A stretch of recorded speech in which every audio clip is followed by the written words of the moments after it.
Do you have a health goal, a weight loss goal? I think pretty good thing to have if you're trying to move in a good direction. Set a destination and move toward it.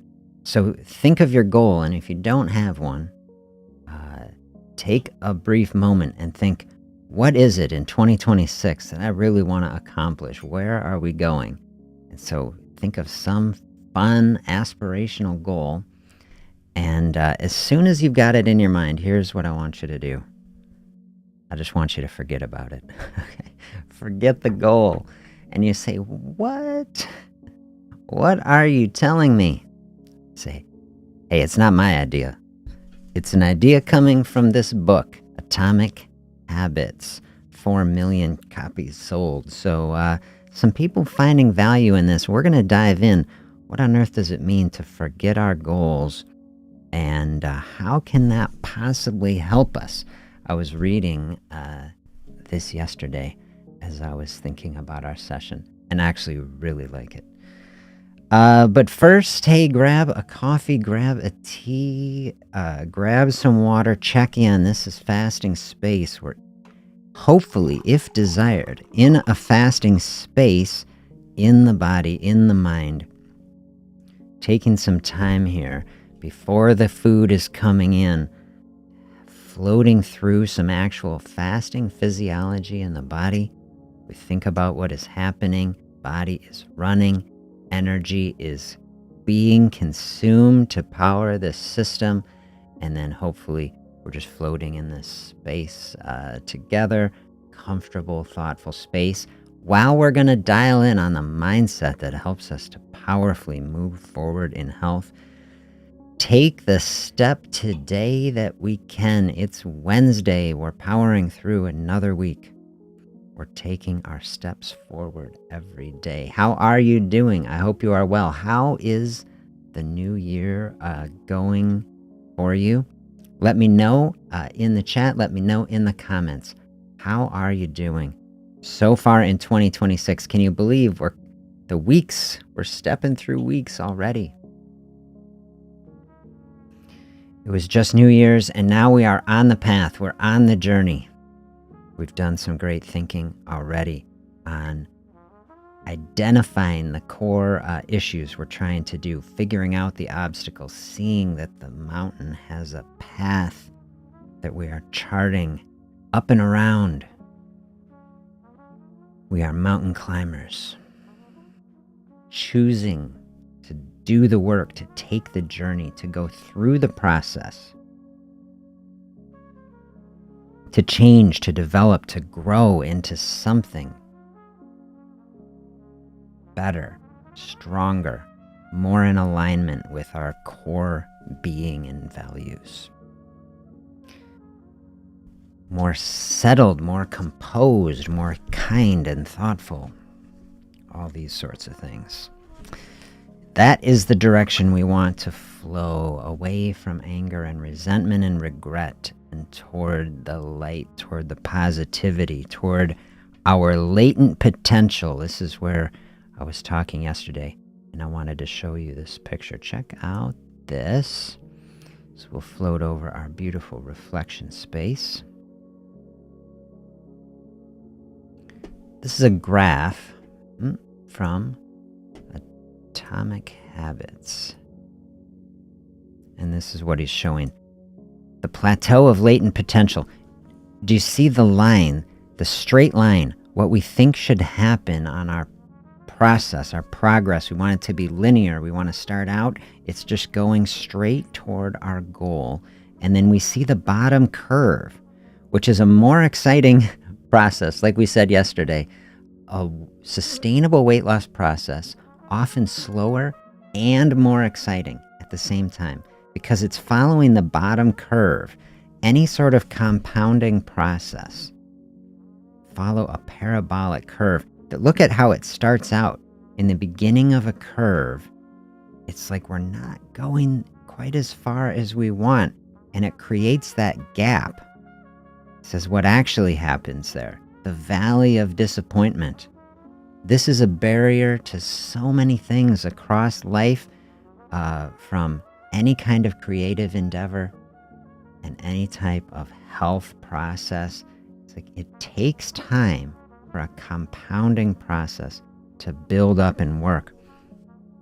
Look what he says about this graph. We hope results will come quickly. In reality, results of effort are often delayed, not until months or years later. Now, I will tell you, a fasting process, very powerful. Don't have to wait years to dial in. I said that's not the goal. But for the compounding, I'm just reading what this guy says. And I mean, it is true. Years will pass one way or the other. And as you are staying on a process, the results get better and better.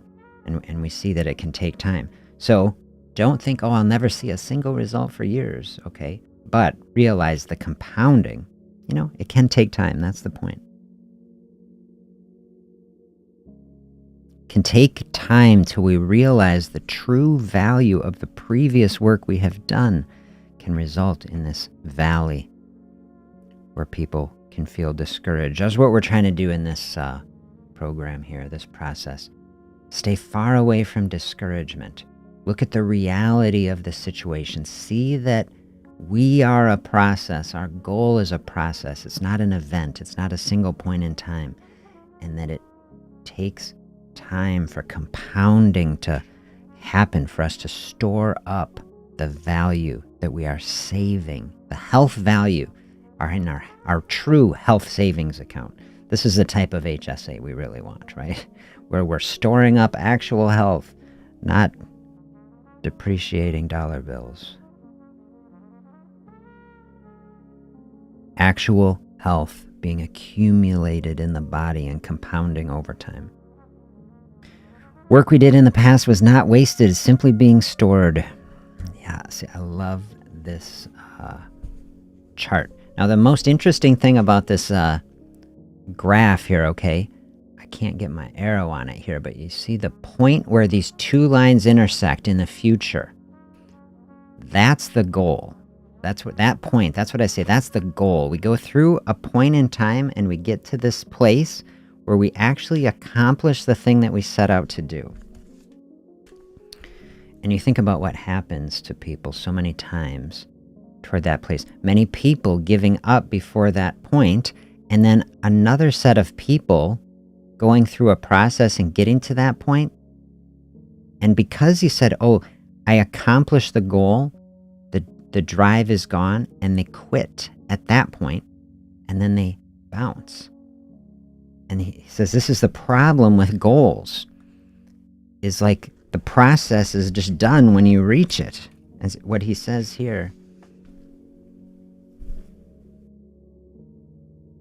What determines whether we stick with a habit long enough to survive this plateau of latent potential and break through to the other side, not to bounce off that point, but to break through it. That's what we really want. What is it that causes some people to slide back into unwanted habits while others enjoy the effects of compounding? Like we're saying here on this chart, we were saying yesterday, the more exciting, the excitement happens after the goal. It's like after we reach this point, that's where the real fruits of all the work, the savings, are. It's like, this is what he's saying here. What determines who bounces off that point and who flies through it? It says, forget the goals and focus on building systems instead. I love this. He goes on in this chapter to say, okay, it's not that having a goal is bad, but if a goal is the only thing you have, many problems with that, and he'll list them. I'll share them with you here. A goal isn't what actually does the work. A goal is like looking to the horizon and seeing something, but then a system, a process. How do you actually walk the path to do it?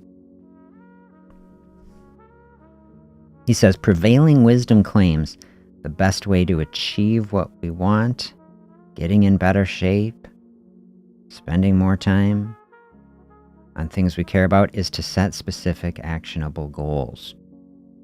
I mean, it's good advice. Yes, I agree. Prevailing wisdom does say that, and there's some wisdom to it. He says, for many years, I tried to do this. I'd set goals for health goals, see. Time in the gym, time with his studies. He says, I succeeded in a few, but failed in a lot. Eventually, I began to realize my results had little to do with the goals and nearly everything to do with the system that I followed. See, I like that. And that's what we're trying to do here in this health process, right? Create a system. We've got a fasting system, right? The dialing in on our meal timing, meal frequency, creating an eating window that serves us, that actually opens up enough space so we get the results that we want. See, that's a fasting process. We can bring in every other health process into it. Routines of movement that are serving the body. Routines of mental health practice. Routines of healthy eating that are nourishing the body. And we can bring all these together into a system of total wellness. It isn't just setting a goal. It isn't saying I'm going somewhere. Right? Okay, but how? Gotta have the system.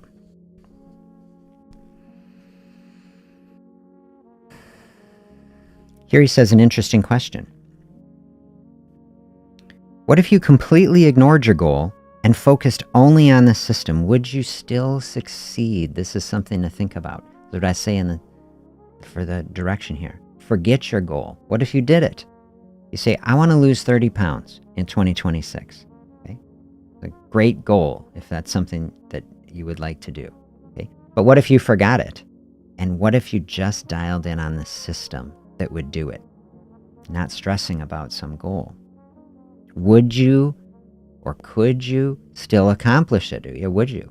Like, the answer is you might very well. But what if you forgot about the system and only focused on the goal, couldn't do it, right? This is his point.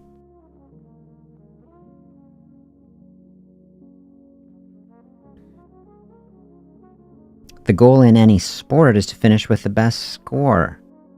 But it'd be ridiculous to spend the whole game looking at the scoreboard. Think of what that means in our space. Say, the goal of our process to lose weight, but if we spend the whole time staring at the scale, like, it isn't going to do any good, right? We'll just stress ourselves out. The only way to win the game is to get better each day. Famous coach says the score takes care of itself. Focus on the process. Score takes care of itself. We can definitely use that in our process, right? We're not worried about numbers and these things. We're worried about the way of being. That's how I describe it.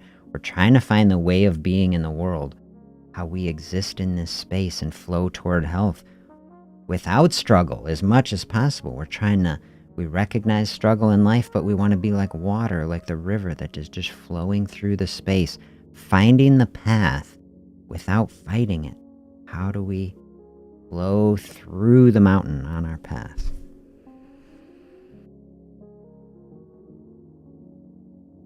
He says, are goals completely useless? Of course not. Goals are good for setting a direction, but systems are best for making progress. Many problems arise when we spend too much time thinking about goals and not enough time designing our systems. And so, I love that. We do not want that. We set our goal, right? We did our aspirational thinking here at the beginning of the year. We'll dive back into some of that. I like having a goal. I hope you like having a goal, an aspirational vision to walk towards, but we don't sit in that space. I totally agree. That's why I picked this book next, to bring in.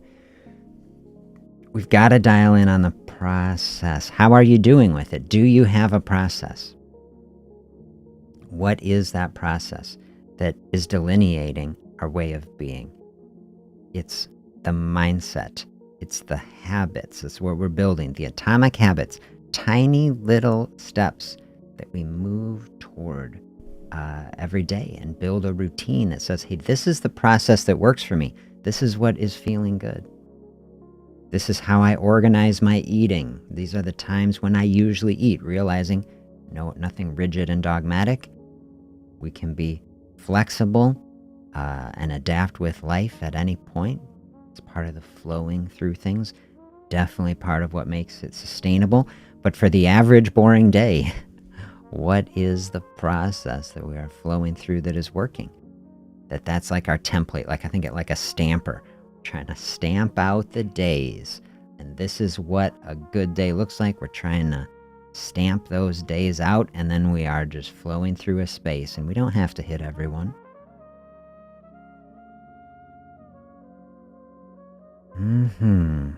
Here's what he says. Here's 4 problems that he outlines by a goals focus.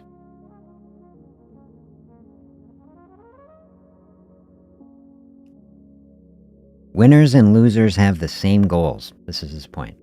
Now, he's going in a sports team. I don't completely like this analogy just because I hate the word losers, and like what that can bring in a lot of judgment to people, okay? So I don't like that word. There's people who are successful and people who aren't successful, and everybody has the same goal. See, that's a nicer way to say it, I think. Every Olympian wants to win a gold medal, but only one does. Like, the people who don't win the gold medal presumably want to win it just as bad as the person who did. So to say the goal can't be what differentiates people who are successful from those who aren't. The system that is in place that supported them to do it was better. Okay, so that's very interesting, right? We want to be like, if our life, I'm not really a believer that this life is a competition. We aren't competing against anybody on a health process. Okay, but we do want to be successful in our endeavor. And so we think, well, if we're going to be successful, we look, lots of people in society trying to lose weight unsuccessfully in the long term. I mean, people move towards something and then it does not sustain. This is why we're trying to build the most powerful mindset so we can be completely grounded in reality, realizing that lots of people have a goal that they don't accomplish. And we say we want to be something different than that. We want to accomplish our goal. Many times I do this on the channel. We invert the thinking. How do you accomplish the goal? Forget about the goal, okay? And build the system. This is much more powerful. System is what carries us through. And we'll see even some more benefit from it. Here we go. Here is problem number 2 with a goal. Achieving a goal is only a momentary change. It's a moment in time. We've talked about this a lot, right? We want to be finding joy on the journey. We're on a weight loss process. We are heading in a direction of health. It's not a moment. It's not like, oh, I'll be happy when, If we have this kind of mindset, I'll be happy when I accomplish this. Hard to make that sustainable. Hard to have joy on the journey there. If we aren't saying forget about the goal, okay, because that's in the future, say we want what is in the present, what is in this moment. In this moment is health. In this moment is a way of being. I find joy, peace, contentment here, now, without waiting for it. See, that is a process. That's not a moment. That's a way of being, and you can flow through that. That way of being, focused on the present, is the actual path, the process that helps you sustainably get to that point. Say, by not focusing on that point, help us to actually get to that point. So that is really, really good thinking.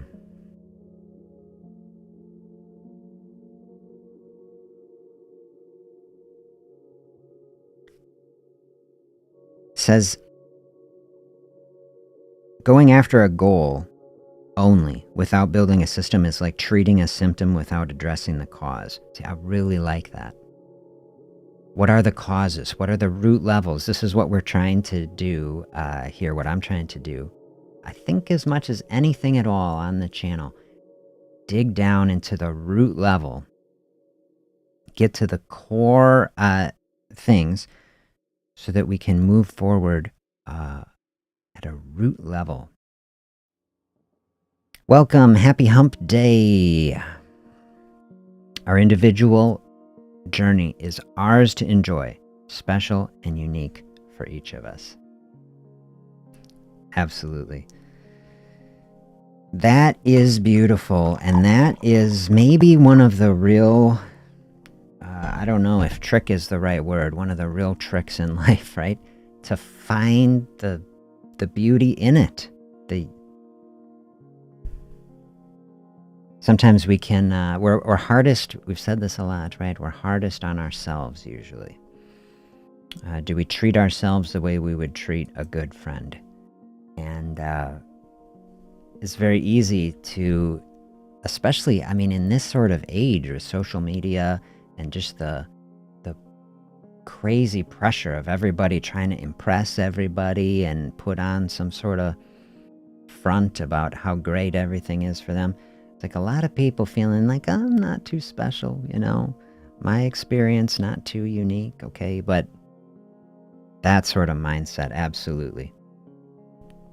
This is a process, bringing things into the present moment, also centering and grounding ourselves in our life. We did the session about not comparing ourselves to others, because when we stop the comparison, when we stop trying to live someone else's life, help us sink in right here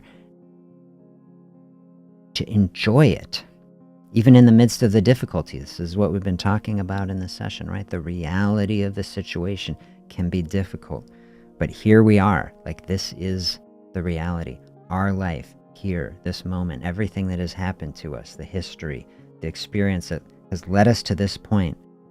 And we say, the past is in the past. How do I, right now, fulfill the latent potential of this graph? How do I take all these experiences, weave them into something beautiful and positive and joyful, realizing how special it is, this moment that I can be here now in this space. So it's not just a moment. This is problem 2.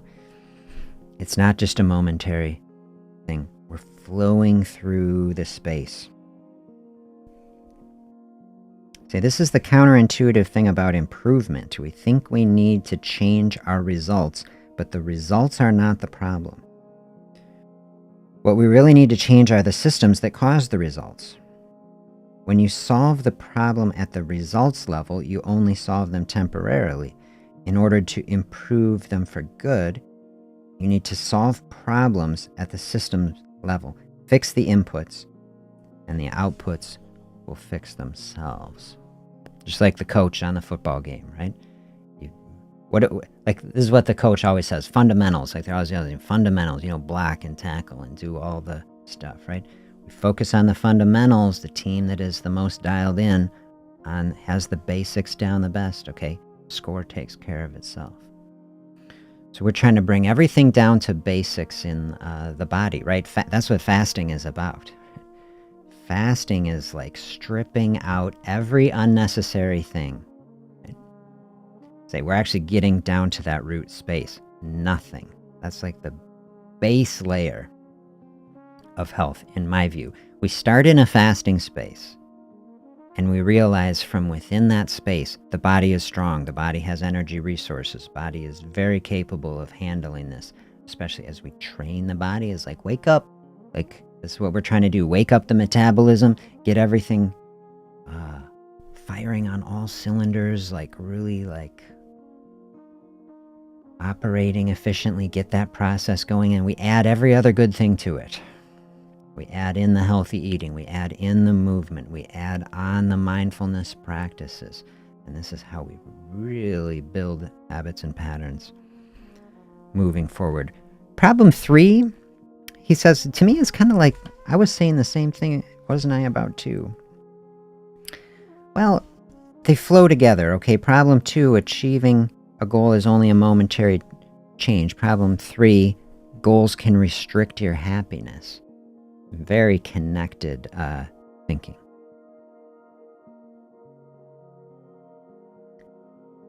And to me, this is just part of the other process. He says the assumption is, once I reach my goal, then I'll be happy. We say that all the time. We cannot have that sort of mindset. No, no, no. Joy on the journey.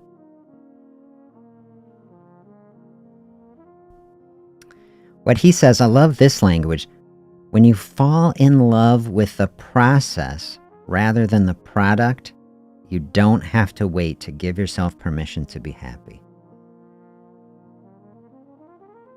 You can be satisfied anytime the system is running. Just love this. And the system can be successful in many different forms, not just the one that you first envision. Isn't that awesome? Fall in love with the process. See, that would be the actual mindset of finding joy on the journey. If you are falling in love with the process, then it's like, I'm loving this day. We're trying to build this day that we're stamping out, right? The template. Like, do you love it? Like, this is the question, you know? Do you love the process?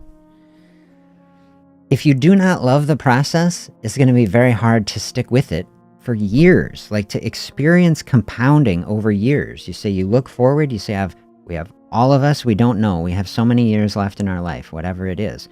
And so we say, what is the process, the health process that is going to carry me through that space, to flow through it in the most healthy and positive way? That's what we want, right?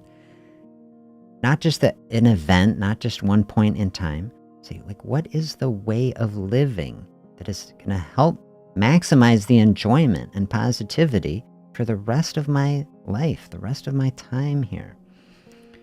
So that I'm just flowing in health as best as possible, navigating the challenges that inevitably come. So that you can love the process. I say, I'm loving this thinking.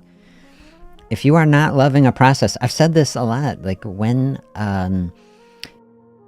someone is deciding, right, fasting, a voluntary process, you say if you're deciding to do it, anybody forced into a period through something where they can't eat says not fasting. Somebody in a very bad situation, like from our culture, people come to fasting and they think, like, they immediately go into a thing, oh, some tragedy happened and people couldn't eat. It's like this. We bring all this negativity to it.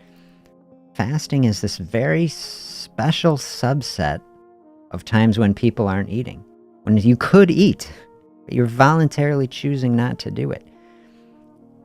From my perspective, you have to want to do that. It has to be very intentional. You say, I'm choosing to do it. Why would you choose to do it? Because you love it ultimately. When you realize this is giving a gift to the body, and turning every negative thought that society has, looking at our path, realizing the power in the body.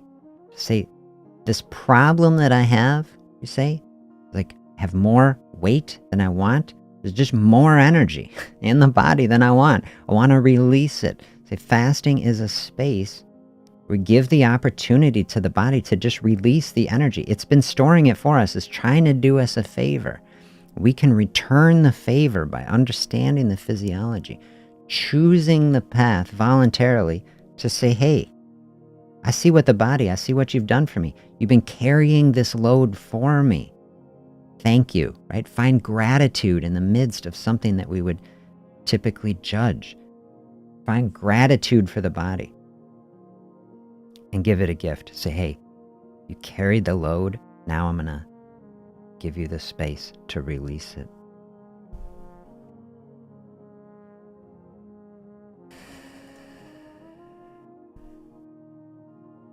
Enjoying the journey is important, because when we arrive at the destination, it's often much different than what we envisioned. Yeah. There's a quote is coming to me. I think Yogi Berra. Do you ever read Yogi Berra quotes? He says, making predictions is difficult, especially about the future. That guy cracks me up. We do not know what our future circumstances will be. Very hard to predict the future. Weren't they saying, they say in here, Systems can be successful in many different forms, not the one that you necessarily first envision. By having a system that you love, that you're enjoying, that is helping you move forward, it's opening up so many different possibilities. And you could be happy in so many of them, you know? When you're goal-focused, when the only thing that could bring happiness or satisfaction is I hit this one point, okay, you have narrowed and limited yourself. Whereas you find a way of being, a system that you say, hey, this day is flowing toward health, then you're finding joy in that. You could drift to a lot of different places and still land in a place of happiness, contentment, satisfaction.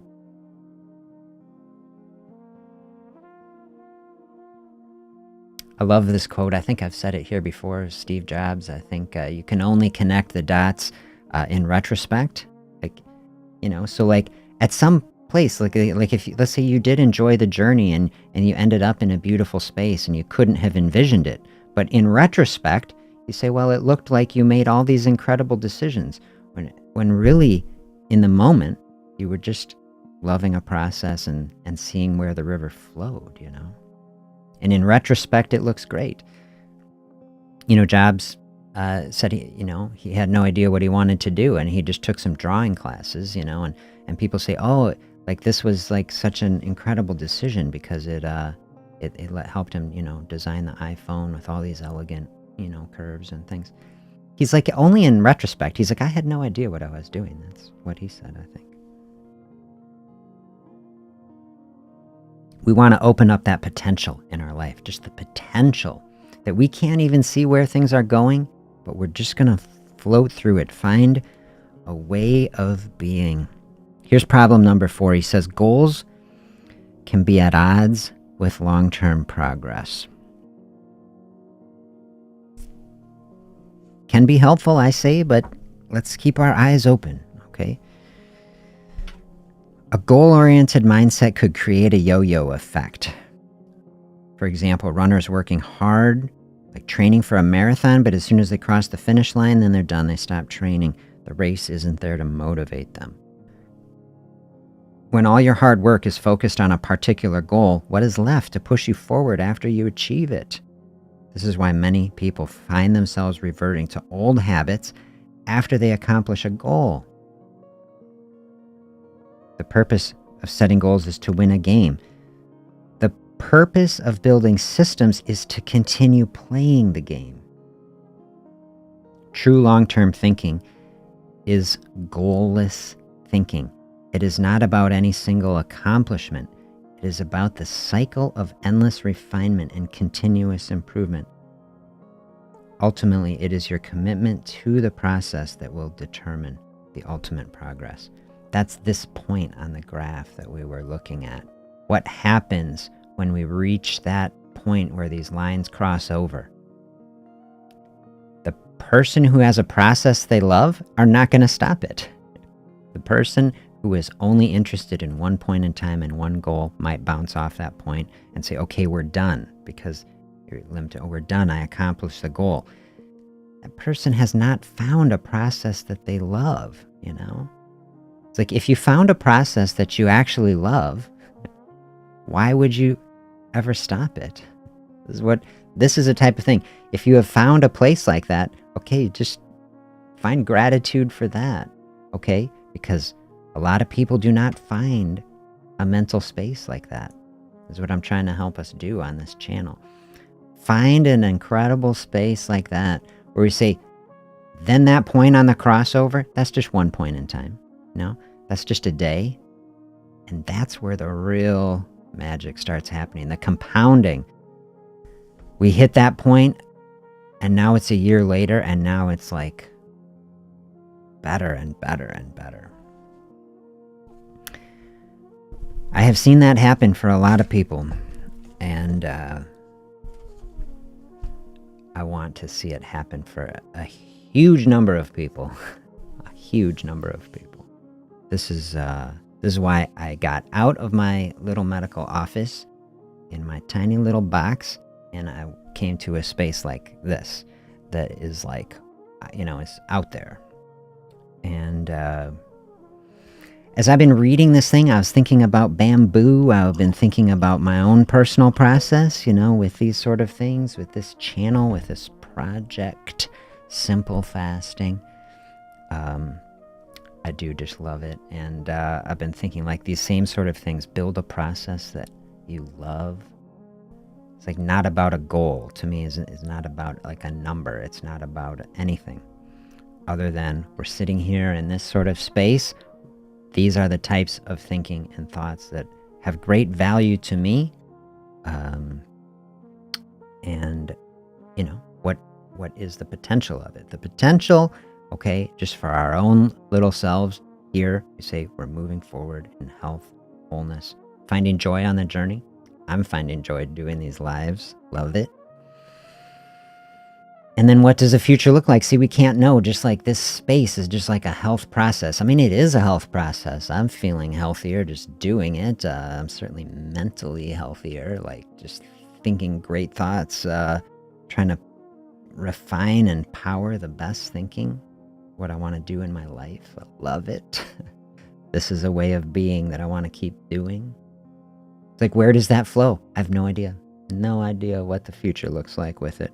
But we'll be just happy, like wherever we end up, it'll be great. So same thing, a professional goal, like with our work, like we can throw through that same space, relationships, health or weight loss process. All these things, is why we said Atomic Habits, it's not a weight loss book. These same sort of habits and practices help us with any goal, right? Which we could see, well, if we have a goal, what is actually the process that will take us there? And whatever type of space that's in. Like, are you finding joy on the journey? Are you loving the process? I was reading a gentleman the other day, Sahil Bloom, was saying, talking about some famous tennis player who, I forget who it was. I'm not a big tennis guy. But they're saying, like, how do you keep winning, like, championship after championship, when he's, like, won more championships than anyone else. He's like, I just really like hitting the ball, And, that's just kind of a fun way to think about it. That's like loving the process.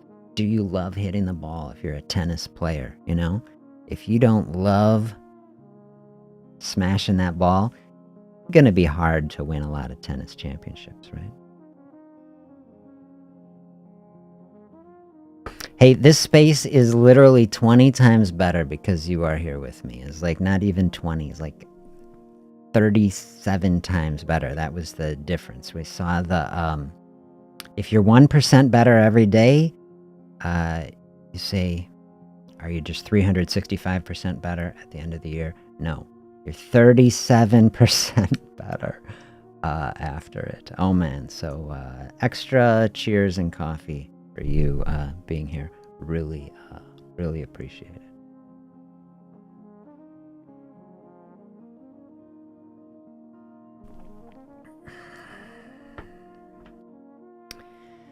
I'm going to be doing more work today. I was reading, I spent pretty much my whole weekend, I was reading fasting and cancer studies, and I'm trying to figure out how to take some of these studies and bring them into our space in a thoughtful way. Some of the thinking about it, here's a brief idea as I'm kind of incorporating these ideas into my mind. Say we're in a health channel and we're talking about fasting and we're trying to move toward health, and what is a goal of health? It isn't just weight loss, right? Like we want total health and flourishing. What good does it do us if we lose the weight that we want and we end up with some terrible diagnosis? And so say, of course, health is more broadly. We want health and wholeness and flourishing across every domain of our life. It doesn't do any good if we lose the weight that we want and say, but I have heart disease and I have diabetes. I have all these other things. Sometimes I've talked with people who say, in part of the counseling I do specifically is helping people get over type 2 diabetes, because fasting has an incredible power and potential to reverse insulin resistance. And I've seen incredible healing and transformation happen with blood sugar problems. So we get into all these spaces. You say, here's a thought that's coming in, okay? I was saying, what value is there if this thing happens, if like we accomplish some weight goal, but something else happened? Okay, the answer to that, as I'm thinking about it, is did we find joy and peace and contentment in these moments? See, that in and of itself is good enough. I like the thought of this episode today, like forget the goals, right? If the goals would be, see, even I'm doing it right now. So we got to really guard our thinking. Taking us out of the present moment only has value if everything goes perfectly. No, like even the whole bigger point is like finding joy and health in this present moment is the actual whole purpose of it. We can't just be living in the future. And the unfortunate reality, right? We all have an expiration date on this planet. And we say our society interprets that very badly. We look at death as a failure. And then the trouble is we are all going to die. We are all going to have unfortunate things happen, and then this experience comes to an end. I don't really resonate with that process. Death is a part of life. It's not something that we should be afraid of. And it's not even unhealthy. I mean, it's just the natural course of the human experience. We live and we die, and it is a cycle. Not something to fear or be afraid of, and to realize at the end of that process, something's not going to be working so well. What we would label as disease, okay? Does everybody have to be diseased in order to die a dignified and healthy and positive experience? I would say no. It's just, this is the way things normally are. We have in the medical industrial complex pathologized large portions of what is a normal human experience. It's normal that the body does not work as well when we are in our 90s as when we're in our 20s. It's a natural process. Not really anything that can be done about it. But we are trying to use every natural and health tool to increase our health span, right? To increase the functionality, preserve the incredible abilities of the body so that we can continue flowing through a healthy space as long as possible in this experience, not fearing the end of it. But then that space, okay, so it's not about accomplishing a goal. A lot of people going to be in a space, this is what I'm ultimately trying to dig down to. A lot of people going to be in a space. You say you do accomplish every health goal, you develop every good health process, experience joy, okay? We're all, someone does the perfect experience, the experience is going to come to an end. That doesn't mean that there wasn't value. I think that's where we have to bring it all down to. The value is in the present moment. The value is not in the future. And this is why we have to love the process, because this is how we love our life. Find the unique and special parts of it. There's not anything else. If we're always just flowing toward something in the future, it's like, then the ride is over. And what was it all about? And so that's why what it's about is finding the contentment, the peace, the joy here in this moment. That's how we experience health, and that process going to help us to end up in a healthier place in the future anyway.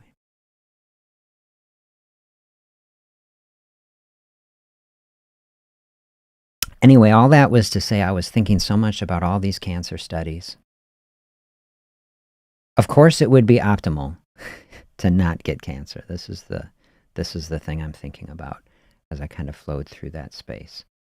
In the ideal scenario, we would not get cancer. Sometimes you do every good thing and it happens anyway. I've been doing so much thinking. I mean, cancer is a part of life. I was thinking about trees. Okay, trees get cancer. Have you ever seen this? What is more rooted and grounded than a tree? A tree has its actual roots in the ground. It's drinking pure water from down in the ground. It has no junk food. It's just breathing the air out in nature. Still, a tree can get cancer. Cancer a little different in trees because they they have these rigid structures, no blood flowing through. Cancer can't really metastasize in a tree. Human body actually so incredibly flexible, giving this opening where cancer can spread throughout the body. Tree doesn't have to deal with that. But then we can just see, okay, tree's alive, it can get cancer. Almost any living thing can develop this process. Incredible space in the fasting space. I have said this before on the program, that when we give the body space to shut down so much of the digestive process, our immune system's so active in protecting us from foodborne infection, and all of a sudden we give the body a break. Immune system doesn't just go to sleep, okay? It's like, okay, what do we do now? And I've said it goes into cancer seek and destroy mode, and it really does. Oh man! And so it turns out that people are researching this. There's a whole medical literature that I've been vaguely aware of. Maybe even 2019, I started reading about it, but then I've been just dialed in. I was like, between weight loss and diabetes, I haven't really deeply dove into it. And so I did this weekend. I was reading all these studies about immune system activation and about the space that the body can get into. I just want you to think for a minute about shifting the metabolism in the body over to a space where you can't use sugar. And what an incredible space this is. It's like, okay, we're trying to help with insulin resistance, diabetes, weight. You think what a cancer is, though. Cancer is a broken cell, and it's like a runaway train where it's just sucking up sugar, and it's full steam ahead. And all of a sudden you open up a fasting space, and these cancer cells can't shut themselves off. But our body cells can. Our body cells can shift over metabolically. Remember, I've used that analogy, the metabolic switch. It's real in the body. Healthy body cells in the fasting space switch in to this alternate way of being, okay? That's the autophagy space. The body's basically putting up some force fields. It's kind of going into maintenance mode. Cell is using the energy within it. But you know what types of cells can't do that? Cancer cells can't do that. Cancer cells are not thoughtful. Their little metabolic switch is broken. They're full steam ahead. They can never stop. And so all of a sudden you pull this system back in a fasting space. In the medical literature, it creates what is called, I'm forgetting the exact word, is like a differential cellular response. It's not the exact word. I'll get it all loaded in, and I'm going to give a talk on this because it's so amazing. All of a sudden you radically disadvantage the cancer cell, where it's running full steam ahead without the energy to do it. It starts busting itself apart. It starts expressing cellular proteins. See, a lot of what a cell does, it puts on like cellular cloaking devices so the immune system can't see it. All of a sudden in the fasting space can start potentiating a process where the cells start identifying because they're freaking out. They're like, we need energy in here.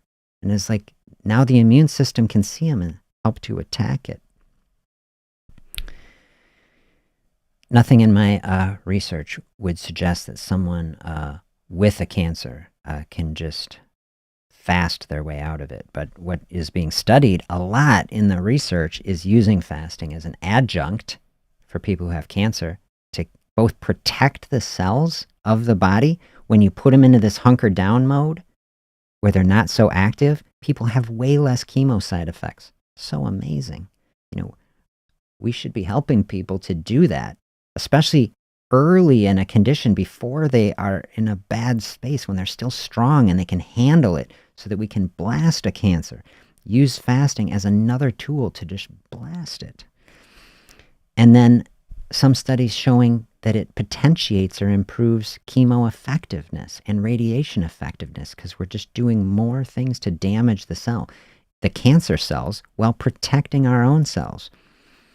And I have found some epidemiological studies at cancer prevention, because I think this is where the things really are. Why wait until we're all the way at the end of the line when things have gotten so far out of control and cancer is ravaging the body to start trying to do something about it. Cancer starts as a single cell. Like, think about atomic habits. A single cell, a tiny thing, and then we have systems in the body, natural killer cells in every cell with DNA repair enzymes. Did you know in the fasting space, that in this autophagy space, we actually trigger DNA repair enzymes that are looking for mutations? This is how cancer starts. A cell gets a mutation, allows it to escape the natural control processes. But in a fasting space, cell activates DNA repair enzymes, can fix it. And if it can't fix it, it can activate processes called apoptosis pathways, programmed cell death pathways, kill the cell that can't be fixed, call in a stem cell and replace it. And so I was just reading about all this weekend and trying to figure out, okay, how do I start talking about this? Because it's really amazing. Talking about it, though, in a way that is just grounded in reality and not hyped. Like, I can see, like, I don't want people misconstruing anything about it. So I think I'll just show the papers, dive into the research. I don't know if it might take me a little. I had kind of a little vision over the weekend where I was like, oh, I could dive right in. Maybe this week. I spent half my Sunday just throwing together slides on for a cancer talk, and I was like, oh, it's too big, I got to do some real thinking about the best way to do it. But maybe next week, maybe in a couple weeks, I don't know if I do a big series on it or if I just do a little bit from time to time. But that's what's on my mind. I think that would be another avenue as a way, how do we bring every good idea of health? Like, there's another motivating, encouraging sort of space to say, hey, finding joy in the present moment, moving toward a weight loss goal I have, keeping myself from getting diabetes, helping with blood pressure, and improving cholesterol, digestion, feeling better, like just fasting all over, the body, because every cell is experiencing it. And then here's another thing, giving the immune system opportunities to help minimize the cancer risk, recognizing even a tree gets cancer. Tree has an immune system. I was reading. This is so amazing. Nature is amazing. Body is amazing. We try to take every amazing thing about the reality of this experience, try to understand it as deeply as possible so we can live the healthiest, most vibrant, thoughtful life possible. So, these are some of my thoughts of the day. Have a beautiful day. Thank you for being here. I will be back with some more thinking tomorrow. Hope you have a great day.